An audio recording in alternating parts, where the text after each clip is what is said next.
Ordinary time begins with the baptism of the Lord, and then this week with the calling of the disciples. So in the second week of ordinary time, the scriptures focus on stories of calling to mission. And we're reminded that baptism makes us missionary disciples in the church, as Pope Francis is now reminding us. All throughout the history of the people of God, the covenant has had a structure of leadership that consists in three different offices: the prophetic office, the priestly office, and the office of king. The priestly office develops first in the Old Testament. The tribe of the Levites are set aside to be priests. And the purpose of the priestly office in the Old Testament was to lead people gradually out of pagan sacrifice into true knowledge of God, into a different form of worship. Then in the book of Samuel that we're reading today, the prophetic office and the office of king also develop. So today we hear about the call of Samuel, who becomes the first of the prophets, who is kind of like they are the successors of Moses, who was the first person to really receive the word of God. And then later in the book of Samuel, Samuel himself anoints Saul as the first king over the people of God. But in all this, the prophetic office ends up being the most important one, because the priests and kings eventually become corrupt. So Samuel begins the prophetic critique of the leadership of Israel, and this critique goes on all throughout the Old Testament. The priests were supposed to lead people into a more confident relationship with God, but they didn't. The kings were supposed to promote justice in relationships among the people of God themselves, but they didn't. Both ended up using their offices for their own benefit.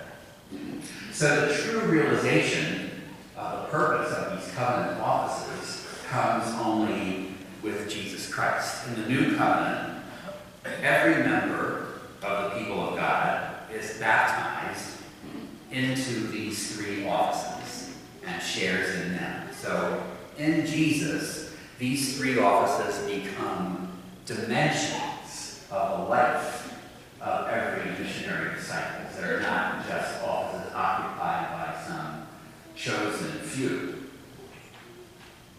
So today we see the two disciples following Jesus, and Jesus turned and saw them following him, and he said to them, "What are you looking for?" Now obviously Jesus knows what they're looking for, but Jesus wants them to come to him honestly and openly with their questions and struggles. "Well, Lord, I'm looking for love, but I can't seem to find it. Lord, I'm looking for justice, but everything seems to be unfair. Lord, I'm looking for peace, but I feel stressed out." So Jesus wants us to really come to him with what we're looking for. And he said to them, "Come, and you will see."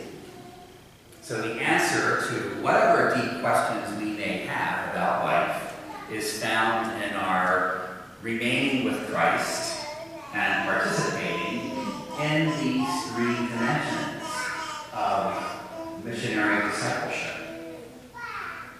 So what exactly is the priestly office for us? How do we live out the priestly office? Well, the Bible tells us that we live it out as we offer spiritual sacrifices in caring for one another. Spiritual sacrifice means offering my personal presence to another person in order to help them carry their burdens and help them improve their lives. There's a new book out called Churchless. It's from the Barna Group, which is a kind of think tank, a research center on contemporary Christianity. And they tell us that today the churchless people make up more than half of the adult population of the United States. And half the millennial generation, people 18 to 30, are churchless. They are not connected with the church, with any church, in any way. So maybe you saw the article in the Chicago Magazine that talks about how Chicago is losing its Catholic population. This is the January issue of Chicago Magazine, so you should all take a look at that. But the Barna Foundation says this, and this is very interesting. 7 out of 10 millennials who dropped out of church did not have a close friendship with an older adult at church, and nearly 9 out of 10 never had a mentor at church. This should be a wake-up call to ministry leaders of the necessity of becoming friends with the next generation of believers. Think about it. How many of you who are over 40 have a relationship with a Christian under 30? A few of you, good for you. So we're hanging by a thread here. You are the thread on which the future of the church in the United States is hanging, but it doesn't have to be that way. So the priestly office is offering spiritual friendship to others. And that takes effort and costs something for us to do that. Pope Francis says in the Joy of the Gospel that the new evangelization depends on initiating everybody, priests, religious, and laity, into the art of personal accompaniment. He says, today many try to take refuge in the comfort of their privacy or in a small circle of close friends, renouncing the realism of the social aspect of the gospel. Some people want a purely spiritual Christ, without flesh and without the cross. They want their relationships provided by screens and systems which can be turned on and off on command. But the gospel tells us constantly to run the risk of a face-to-face encounter with others, with their physical presence, which challenges us. The priestly office. How do we live out the prophetic office? Well, we live it out by calling one another to excellence in the spiritual life. We live out the prophetic office by being honest with one another. The prophetic office is not exercised by going around identifying by what other people are doing wrong. Some people think they're being prophetic when they just are listing all the problems that they see in other people, but that's not the prophetic office. The prophetic office is exercised by not allowing each other to fall into mediocrity. So if we see someone doing something that we know is bad for them, and we say nothing, then we fail to live out our prophetic office. We live out the prophetic office when we live our faith in such a way that others can clearly see that we are different. We don't try to hide our faith. We're not embarrassed about saying grace in a restaurant. We let people see that we're praying. We tell people how important church is in our lives. Pope Francis talks about informal preaching. That is the responsibility of every member of the people of God. How do we live out the kingly office? We live it out by placing ourselves in solidarity with those whose human dignity is at risk.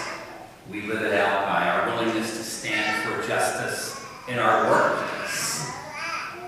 We live it out by not allowing money to be the main motivation for our decisions.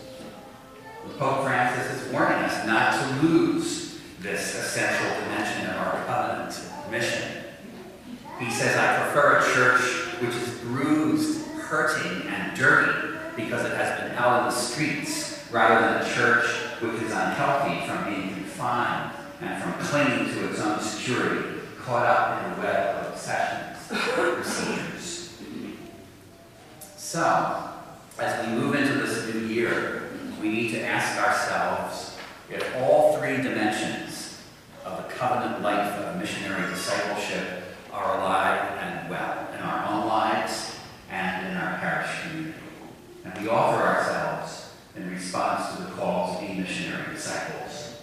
Here I am, Lord, speak, for your servant is listening.